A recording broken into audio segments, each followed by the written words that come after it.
Quelle folie! Quelle folie!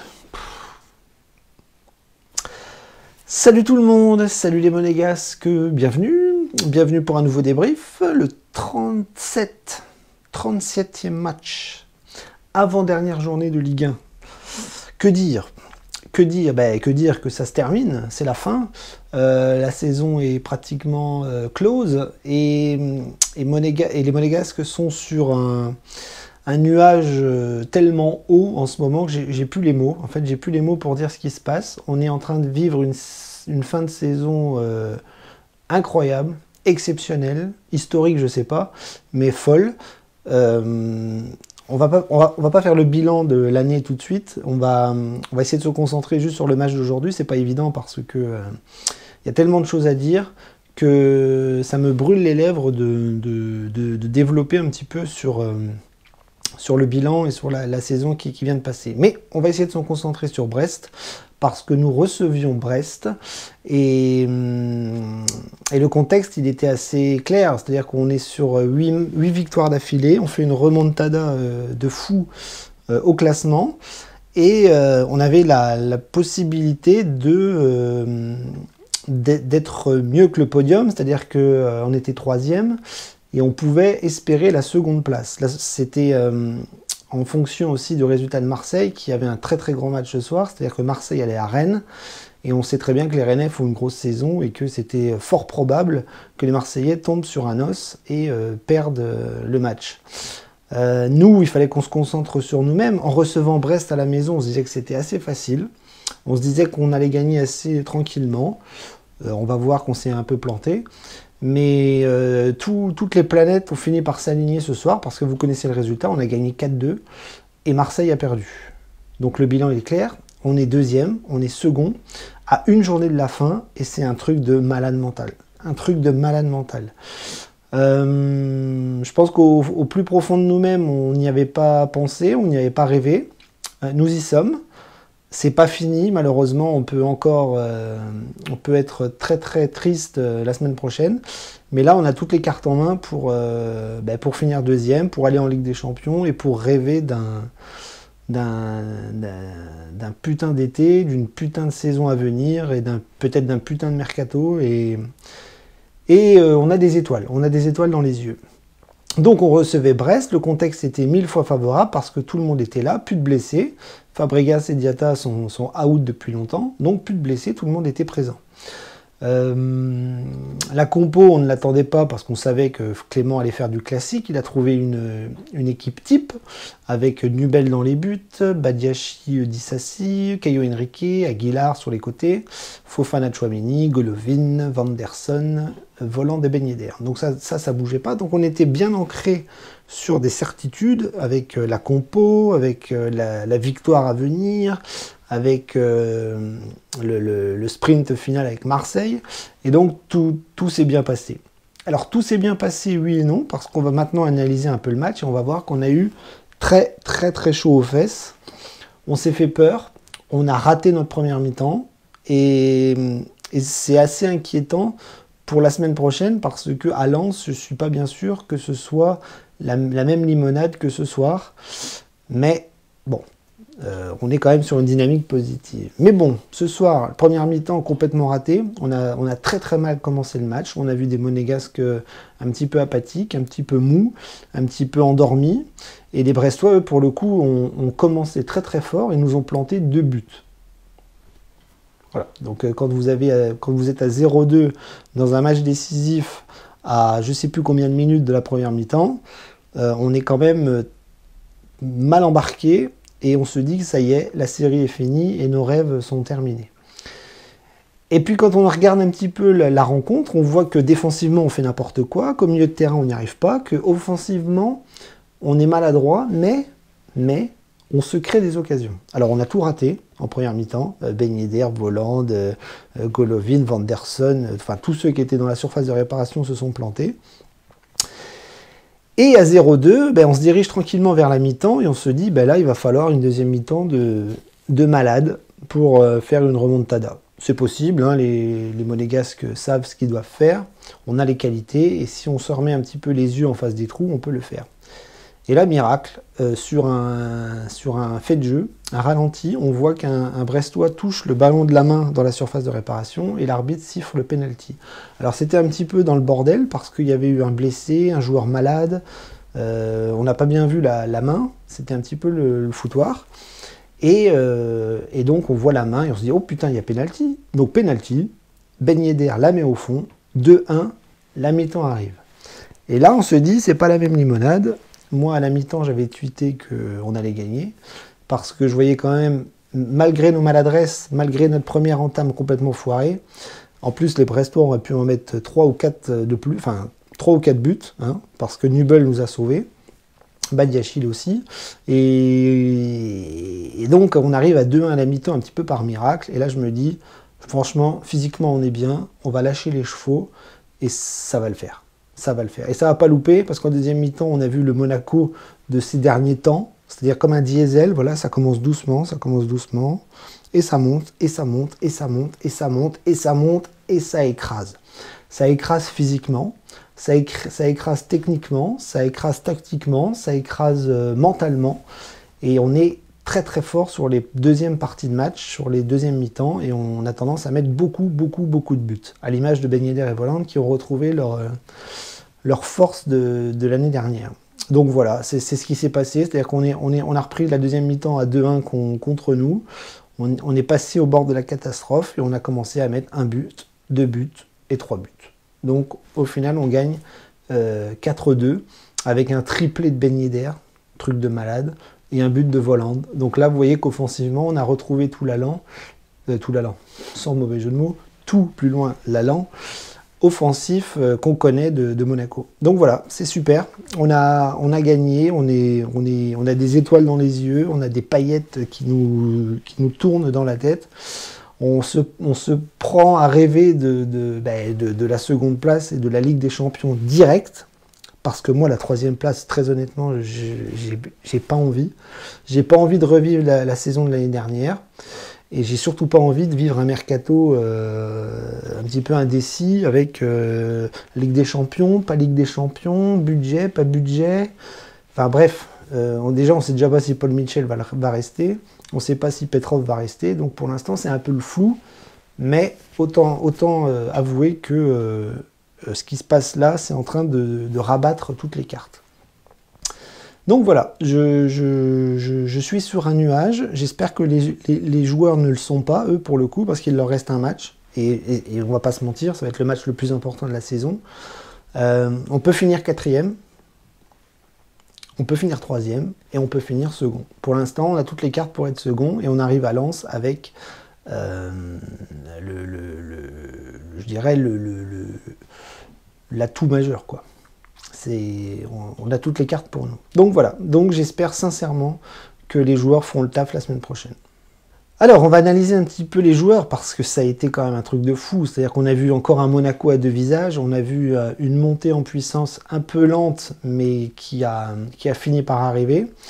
Donc on voit bien que tous les feux sont ouverts dans les têtes, on voit bien que tous les feux sont ouverts dans les jambes, et tout se passe bien. Voilà. Donc on va analyser un petit peu les joueurs. Nubel a fait un très très bon match. Sur les 2 buts qu'il prend, il ne peut pas faire grand chose parce qu'il se fait un peu allumer. Il n'est pas forcément très bien placé, mais il se fait tellement allumer par rapport à ses défenseurs qui le lâchent un petit peu quand le joueur brestois rentre dans la surface. Mais il a fait 2-3 arrêts très importants, notamment il nous sauve du 3-0, enfin, du 0-3. Et ça c'est à souligner parce que sans son arrêt, je pense qu'on n'en serait peut-être pas là ce soir avec la victoire. Donc, une première mi-temps où il prend 2 buts, mais il nous sauve ici et là, et une deuxième mi-temps où il a fait la sieste, il n'a rien eu à faire. C'est pas compliqué à analyser.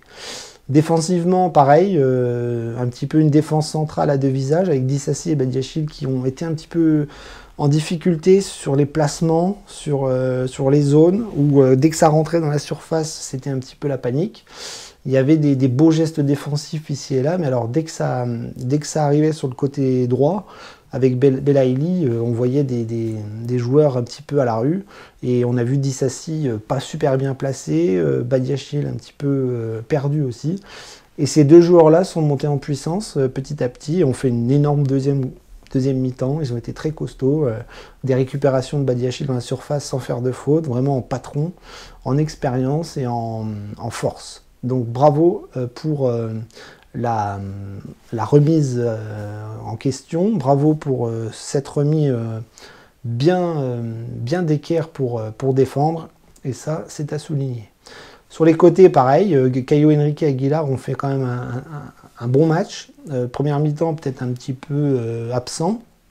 Et puis petit à petit, dès qu'on a trouvé des espaces, on a vu Caio Henrique monter beaucoup, combiner beaucoup avec Golovin. Et puis Aguilar, lui qui est en pleine forme aussi, c'est-à-dire qu'il est énorme en cette fin de saison, c'est-à-dire qu'il a...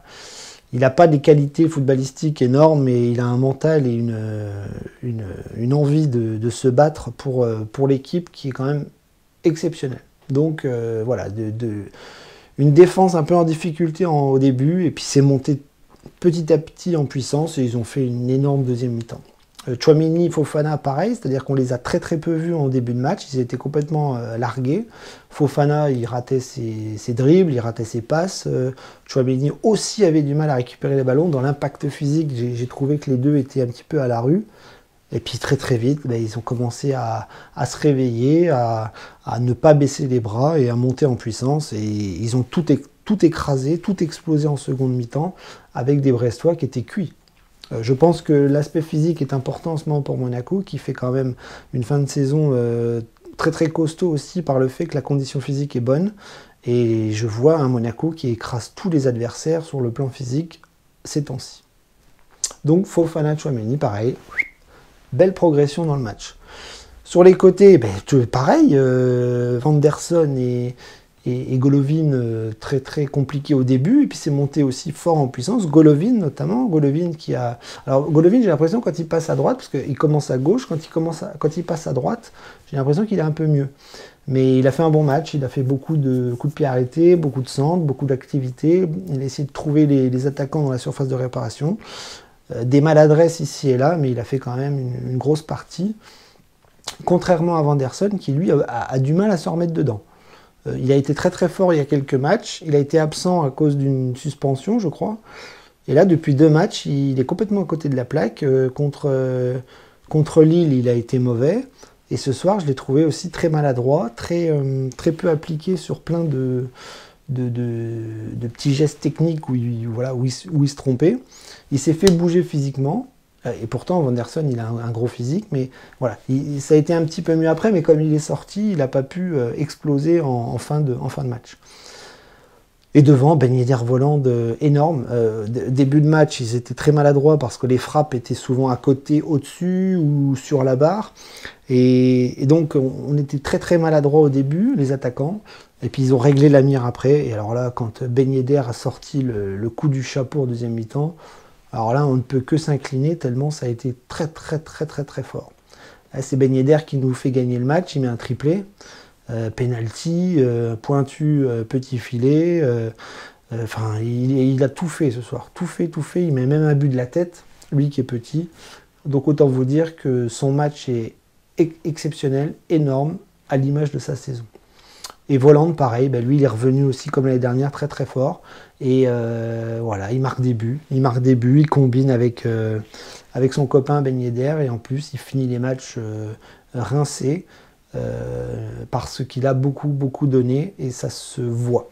En début de saison ça se voyait pas, mais maintenant ça se voit, donc c'est top. Les remplaçants, j'ai pas trouvé des remplaçants très décisif. Jacobs, bien ici et là, avec une qualité de centre à souligner. Voilà, il est quand même très bon dans les centres. Mais voilà, il s'est un petit peu foiré dans la surface de réparation. Il a mis une tête au-dessus, alors qu'il était tout seul face au but. Pareil pour Gelson, pareil pour Boidou, Jean-Lucas. Voilà, pas des entrées fracassantes. C'est vraiment les titulaires qui ont fait le travail, à l'image de Yederland, comme d'habitude. Alors, on va conclure par le fait que l'objectif est encore réussi. Je veux dire, j'ai l'impression que ça fait des décennies qu'on n'a pas raté nos objectifs. On est à 9 victoires d'affilée. On fait une remontada de malade mental.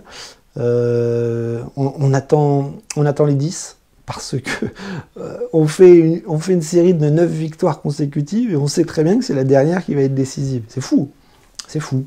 C'est-à-dire que les concurrents directs suivent la cadence, à part Marseille qui déconne un peu, mais Rennes est là, Marseille est là. Le quatrième, je sais même plus qui c'est. Nice ou Strasbourg, je sais plus. Enfin, moi, je regarde plus en dessous, je regarde au-dessus. Et maintenant, il n'y a plus personne au-dessus. C'est Paris Saint-Germain, mais eux, on n'en a rien à cirer. C'est nous qui sommes bien accrochés à la deuxième place. Il reste un match, et je vous fais pas un dessin. S'il n'y a pas de victoire la semaine prochaine, on risque de perdre très très gros. Donc voilà, ça va être une semaine très stressante. Ça va être un match très très stressant. On fait tout bien en ce moment. On a des lacunes, on a des débuts de match un peu compliqués. À Lens, il va pas falloir se rater même en début de match. Là, j'espère que Philippe Clément va leur faire comprendre qu'il va falloir être au top de la première à la 90e minute, parce que si on rate notre première mi-temps à Lens et qu'on en prend 2 ou 3, on reviendra pas. On reviendra pas. Donc voilà, j'espère ne pas faire comme l'année dernière, 0-0. J'espère que les joueurs seront motivés comme une finale. Non, parce que Monaco rate souvent ses finales. Non, il faudra que voilà, mentalement on soit programmé à gagner ce match. J'ai vraiment peur qu'on fasse comme l'année dernière, qu'on tombe sur un os et qu'on n'arrive pas à se dépêtrer du piège lensois, parce qu'il va y avoir le public. Lens a encore gagné ce soir, ils peuvent encore choper l'Europe. Donc là, on va pas jouer contre des joueurs en tongs, on va pas jouer contre des vacanciers, on va jouer contre une grosse équipe avec des gros joueurs, et ce sera à Monaco d'être plus fort. Voilà, donc ça va être le message de la semaine, la dernière semaine de travail avant les vacances, avant le mercato, avant je dirais peut-être un chamboule-tout au niveau du club, mais ça j'y reviendrai dans un bilan après la saison, parce qu'il y aura beaucoup de choses à dire, mais là en attendant on est focalisé sur Lens. Voilà. Finale, match décisif, match de Coupe d'Europe, voilà, il y aura tous les ingrédients pour que les joueurs fassent un grand match, et on espère sincèrement qu'ils vont pas se foirer. Profitez bien, parce que le classement, on a envie de le regarder toutes les 5 secondes. On est sur le toit j'allais dire du monde, non, du championnat de France, et pourvu que ça dure. Voilà. À la semaine prochaine, débrief contre Lens, et voilà, croisons les doigts, des mains, des pieds, enfin tout ce qu'on peut croiser, on croise. Hein. Daye Monegou.